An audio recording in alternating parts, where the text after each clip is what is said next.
Kenapa dekat bursa tak banyak company Melayu yang listed dekat bursa?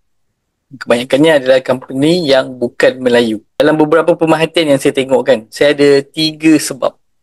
Satu adalah proses untuk kita nak listed dekat bursa tu tak senang sebenarnya. Sebab kita kena tukar daripada Sdn Bhd kepada Berhad dulu, baru boleh kita listed dekat bursa. Hanya syarikat Berhad sahaja. Cuma proses dia memang akan ambil masa lama lah. Susah sikit. Kebanyakan syarikat-syarikat akan ambil masa bertahun sebenarnya untuk nak listed dekat bursa lah. Okey, nombor 2, pendedahan. Kita tak banyak pendedahan mengenai syarikat-syarikat untuk listed dekat bursa. Kan? Sepatutnya kita kena ambil peluang lah untuk nak besarkan kita punya bisnes. Jadi kita akan dapat banyak shareholder-shareholder dalam dan luar negara. Nombor 3, sebab ownership. Kebanyakannya yang saya kenal, yang saya nampak, dia nak milikinya sendiri. Kan? Dia tak nak share.